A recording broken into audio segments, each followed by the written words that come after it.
Hey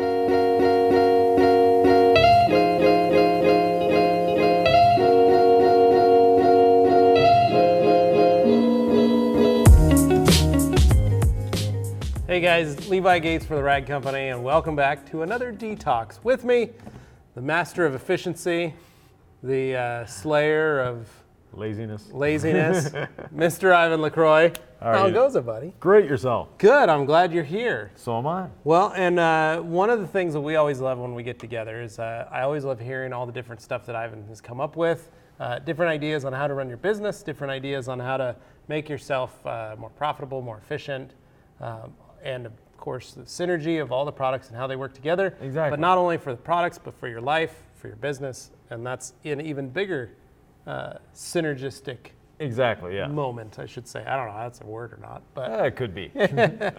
But one of the things that you guys have probably noticed, if you know Yvan and you've been following him, is he's been posting you've been writing up some pretty good sized lectures on just different ways to run your business, or how to polish paint, or just things that honestly everybody should know.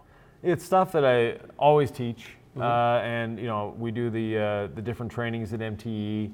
This is all stuff that's there, but I was asked recently to put them in writing from one of my coworkers. So thought, well, if I'm putting them in writing, might as well publish them on Facebook. So we did that for you, and they're a lot of fun. They're neat little essays, and as I said, things that I've been saying for years and years, but we're getting them out for people to read. So you don't have to necessarily come to a course. Well, and the good news is, honestly, is that so you can read this, maybe you can keep it and utilize it for another time. When you, maybe you're eating lunch and you can sit down and read it and enjoy it and hang out with it, and there's a fly right here in front of my face. But I know that from our instances, growing up, detailing cars and stuff, any information I could get when it was written in print, I would read. Exactly. And then when I had my own shop and we have our phones out and we have forums and groups and all that kind of stuff, it was funny because Matt and I would always bounce off each other, where Matt would go, "Did you see so-and-so's article?" I go, "No, I didn't get a chance to, I didn't see that yet." And he's like, "You should really take a look at it." And then literally at lunchtime, we would sit down and he would find out, he's like, "Okay, go to this group, it's right here." Or he'd tag me in it, and then I could pull it up on my phone and I could read it. We'd literally sit and eat, and then we'd discuss. The two of us. And I think that's one of the great things about that. And that's kind of what we're doing here with this, is that I wanted to try to bring in some of what you had to say with those topics into this audience, because some of these folks that watch Detox, maybe you're not in the Facebook groups, maybe you're not on the... People learn in different ways. Some people are hands-on, some people like to read, some people like to listen, some people like to watch. So, spreading the word however we can. So this one we wanted to kind of talk about is based on one of Yvan's lectures called Profits Begin with S. So what does that mean? Well, first of all, I'm not dyslexic. Well, I am a little bit, but not that much. But there's 5 S's that help in profits. And the first one is simplicity. When you're working in profits, or when you're working in your business, try to keep it as simple as possible. Your processes should be simple. Your method of operating, your product choices, keep everything as simple and as easy as possible, especially when you have employees. The less you can make them think on their own, the better they are going to be as employees. If you give them that ability to not have to choose. So, I've seen guys with shops that have 47 different compounds of polishes. You're not going to make any money if each one of your detailers that works for you has to choose. I don't know, this one might work for this and this one might work for that. Give them 2 or 3. And say this for this type of paint, this for this type of paint, this for this, and that's it. And if you can, even put it on the work order, which pad and which polish they should be using. And the easier you can make it for your employee, the better it is. Have things in writing for them. It's making the choices so your employee doesn't have to make the choice. And I used to even I had a kid that would come in at night, and I would write out a list, and we called it like a shopping, laundry list. And it was basically do this, or this car, Yeah. and do 2 loads of laundry, and there's your night. Exactly. You know, So. and that way he could come in, he'd see it, grab the keys to those 3 cars, go get them warmed up. He'd get a load of laundry going, and he'd just start washing cars. Yeah. And when he was done, everything that I needed For the next day. for the next morning was ready to go. Yeah. And it was done easy. He was in and out, got Yeah. his 5 hours or 4 hours or whatever he was working that night in. Yeah. Done and out. Perfect. So yes, so keeping it simple, very good. Simplicity. Good one. Systems, having systems in place, having systems for everything. So how everything works in your shop, having, I always joke about training your buckets to follow you around. Well, Yeah. that's a system. Having your wash system in place, having everything organized, having, your calendar, everything should be systematically placed, ready to go. For your employees, have them on carts. Yeah. Or have detailers helper belts, or when you're doing an interior, have one of those little totes that everything you need to do that interior is in a little tote. You bring it in the car with you, you put it down, you don't have to leave the car again. So having systems in place for everything to work is a great way of doing things. And yeah, we have cheat notes here, so it was a long essay. So, but yeah, and just so we don't forget an S. But so having the systems, and there's a lot of different systems in place that make your life easier. Product manufacturers like Optimum, but Yeah. a lot of other product manufacturers actually develop systems for you. Yeah. We have systems in place that when you use everything together, they're designed as a system, they work, and they are more efficient. So use that technology to your advantage. Yeah. That is one of those ones when you actually start to crack the code, Yeah. so to speak, and you see that, you'll start noticing it everywhere. I mean, Rupes does it with bottle Exactly. cap. The tops of their bottle caps are the same color As the pad. As the pad. Yeah. So or your employees know this product with this product. Yeah. And the same with the Optimum Hyper System. There's only a certain number of pads. There's Yeah. only a certain number of polishes. They're all set up to be used this way. Right. And once you can train and teach your employees that, it makes life so much easier. Yeah. You know. And look for systems that work best. Color code your towels. Color code your towels, and look for systems that work best with what you're doing. Yeah. There's a lot of things that, let's say we'll take the hyper paint correction system as an example. It doesn't dust. It doesn't require taping. You don't need to wash the car again afterwards. Yeah. How much time are you saving by not washing the car, by not gosh. taping? Oh my gosh. Yeah. No, that is a big one. And that was something Right. that we actually utilized in my shop. Being able to have my preppers, the guys who wash the cars, the wash boys, literally wash every car with O&R. They could still pressure wash. They could still degrease the motors. They Yeah. could still degrease the inner fender wells, clean the tires and wheels, all that stuff. But on the body of the car, they would wash it with Optimum No Rinse. And then they would either, depending on the weather outside, I just let them pull the car out. Exactly. Because the car was going to sit outside anyway overnight. Yeah. It wasn't going to stay in the shop. And my guys were going to get on it the next day. Yeah. And so all my guys were going to do is take O&R and wet the surface of the vehicle again Yeah. and wipe it down to get started detailing. They take Exactly. the dust off from the night before of sitting out Yeah. in the parking lot. Exactly. And so it made, all of a sudden, you start thinking about it, you're like, well, we take, depending on the car, depending on the truck, it Yeah. could be anywhere from 5 minutes to 10 minutes drying a vehicle. Yeah. 4 vehicles, the end of the night is another half hour, Yeah. or could be an extra hour Exactly. drying all these vehicles to be just parked outside that we're going to sit outside all night anyway. Yeah. Well, with O&R and the fact that it's a polymer and it's not going to leave a water spot Yeah. or any hard water on it, wow, for us that was like, oh my gosh, my guy now has time to get one more car washed. Exactly. That gives me one more extra vehicle in the evening that is Ready to ready to go. go for the next morning. So lots of little things like that if you really do need to break it down in that little Yeah. micro setup where you're like, oh, that's okay. Yeah. That exactly. works, or maybe set up smoke breaks. Because I know there's a lot of detailers that like to smoke cigarettes, but if your detailer or employee smokes a lot and they're taking a break every time to go out and smoke, especially after every step, Yeah. perhaps you have 8 steps in your Yeah. set up for the day and he's taking a smoke break and that's a 5-minute smoke break, that adds up. Exactly. All of a sudden that employee is costing you an extra hour's worth of work. Yeah. For no reason than themselves having a cigarette break. Exactly. You know, so maybe add that into your system that, hey guys, you can have a smoke break on your lunch. Yeah. You know, or the morning break, the afternoon break, the whatever. Afternoon break, that's it. But until then, I need you here working. Yeah. The next one, standard operating procedures. Standing operating procedures, whether you are a lone operator or you have 20 employees, SOPs are very, very important. Mm-hmm. What does an SOP do for you? It standardizes what you're doing. In my shops, very easy, we use O&R, but we pre-rinse every vehicle. Now, do they all need pre-rinsing? No. Really? Maybe 50%. But my employees don't need to think, does this car need to be pre-rinsed? Nope, they Not just sure. do it. They just do it. Every car gets pre-rinsed. Every car gets the same way of doing it.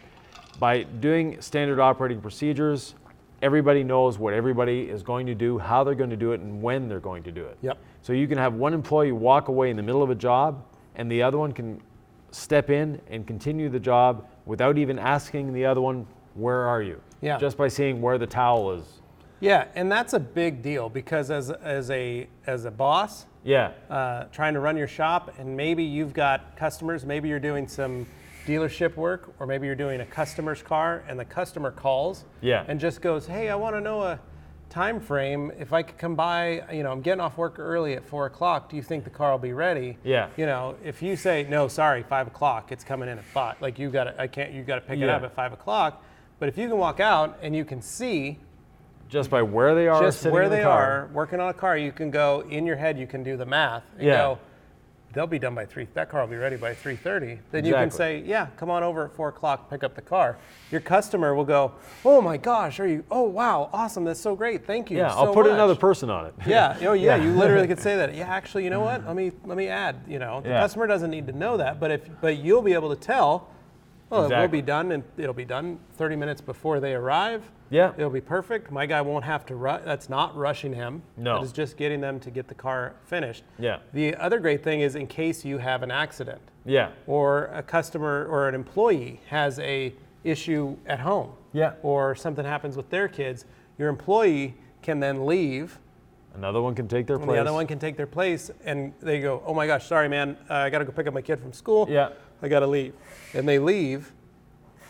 That other employee can walk over and you can go, hey, I need you to help me knock this one out. Stop what you're doing on that one. Yeah. Let's you and me jump on this. And the other person go, all right, cool. And they can look and exactly see where they're at, or they can ask, where are we? Windows. All right, I know there's 5 steps after that. Exactly. Or 4 steps, you know, for that next step. So that makes, honestly, I think you have to have a standard operating procedure. Yeah, and once you have the SOP in place, your employees become much happier employees.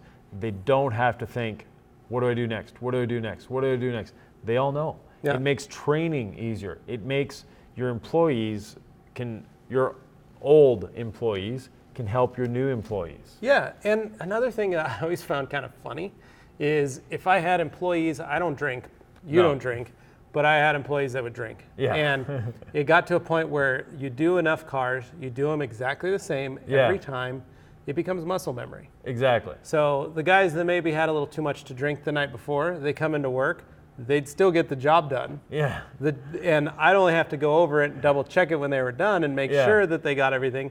But the job was done. Exactly. Because they could come in, be on autopilot, get the car finished to where it needed to, and then if they were really hurting, I might be a generous boss and go, okay, man, you can go home. Exactly. But this way, my guys also knew that they knew when their lunchtime, you know, they knew what they had to get done.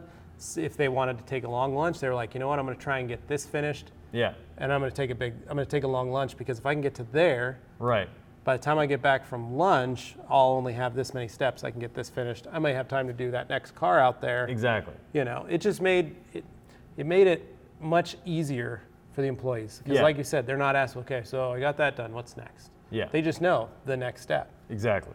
So SOPs, great one. Synergy. Now, synergy is a big word at Optimum Polymer Technologies. We use it a lot, and it's not marketing. It is a fact of life for us. And if you can use synergy to your advantage, Like Levi was saying before, by using O&R. How much time are you saving with that? There's a lot of ways to use products together. And it's not just with Optimum. There's other companies that design systems. We mentioned systems before, but synergy is a big part of it. It's, one of my favorite services is our wash, clay, and wax process. Yeah. That is a money maker for everyone. If you haven't tried it, just order one of those towels that Levi has right there. Get some Optimum car wax, get some O&R, and enjoy the profits, enjoy your retirement. Yeah, it's good. Add them to your retirement fund. But seriously, the synergy that these products can put together will save you so much time, increasing your profits. Yeah, well, and it makes it easier for employees to learn a system. Yes. If they learn that they only have to do certain steps. Yeah. One of my favorite ones was being able to, when we use the Hyper system, we have those, we have the polishers, we have another guest. But using the Hyper Polish system, one of the great things about it is when you put the compound on or intensive polish and then you don't have to take it off, you go right over with Hyper Polish. Exactly. And then you leave that compound still on the polish still on the surface after you've worked it in, and then my employees can come in right behind it with car wax. Yeah.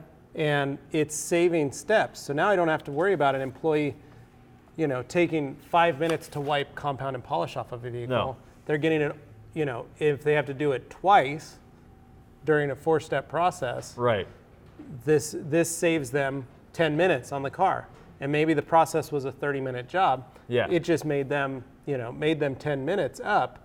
And if they can do that on 3 or 4 cars a day, that saves them almost another hour of getting those cars through. Yeah. And that gives them an extra hour to work on another thing, or maybe they want to take the day off, or they're like, hey, I'm good. I got my cars done.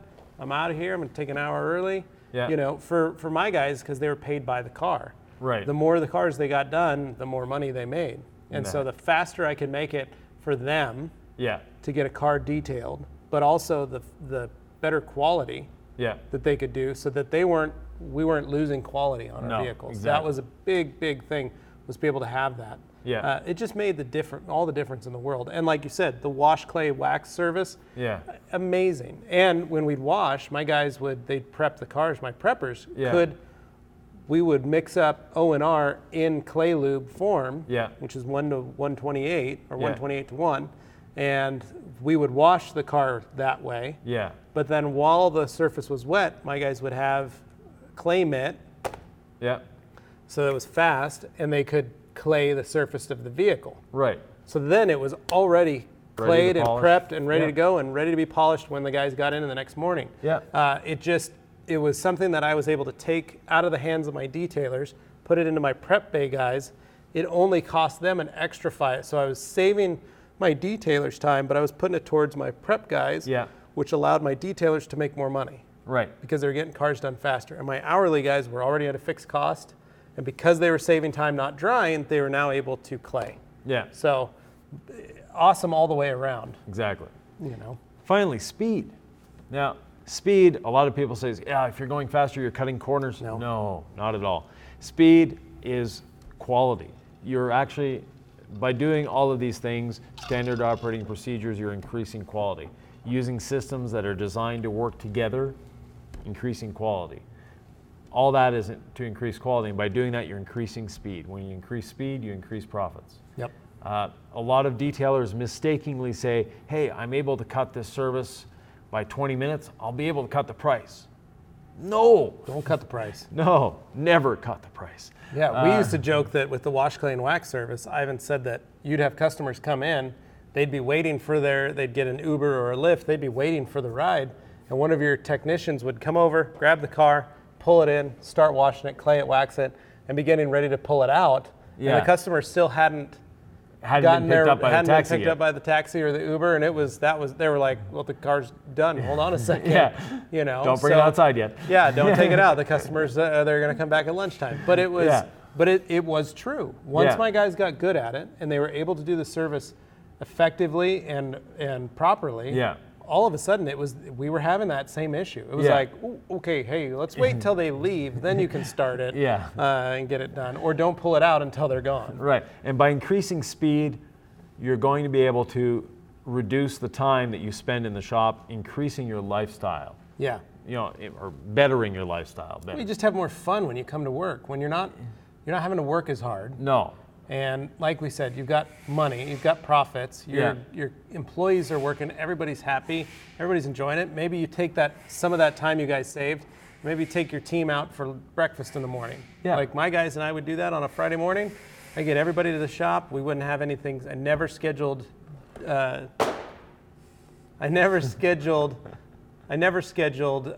details on Friday. No. For customers. Right. Because I always wanted to keep Friday open. We'd just work on projects that we had in the shop. Yeah. I always kept it open so we could go to lunch or we could go to breakfast, and I could take the whole team and we could go and I'd buy everybody breakfast and we just enjoy the Friday. Exactly. Enjoy the week, enjoy the group, as a bit of employee camaraderie. Exactly. Building the teamwork. And it made us, less stressed. Yeah. Because we weren't like, oh man, it's Friday, everybody wants to get out of here, but we got to wait on this customer to show up because they're not getting off till 6. Yeah. So one of us has to stay. No. We just didn't have customers on a Friday, and we just work on dealership work or side projects that we had going on, or we'd clean the shop, or we'd work on stuff, or the guys would detail their own cars. Yeah. And we found jobs to do. Oh, definitely. Regardless, there was always work work that needed to be done at the shop, and so it made it a lot easier and a lot more fun. And every once in a while, we would have something fun, or if it was a show season or something, we would have some fun project to come in on a Friday, just to make it fun. Exactly. And that was the whole key. So, But S. Part of a spells fun. I mean, profits. Yeah. Well, thank you, Ivan. I appreciate it. I hope you guys can double check. Can go check all that stuff out. Can read this article. Maybe you want to rewatch this video. There's a lot of great information in it, and the man knows his stuff. I've been around a while. You've been running some businesses. You've got a successful detail shop. Your wife has a successful detail shop now, and it's just, that's the whole key of this stuff, is to learn from those that are a little more successful than the rest of us. Thank you. So And appreciate it. There's 2 other S's I'd like to mention, though. Okay. Yeah, subscribe and share. Oh, that's a good one. Yeah. So as always, you guys can find Yvan Lacroix on Facebook, on Instagram. You can email him at ivan@opticoat.com, but it is with a Y, Ivan with a Y. And like he said, share, subscribe, make sure you like, comment, and as always, we'll see you guys on the next one. Thanks for watching.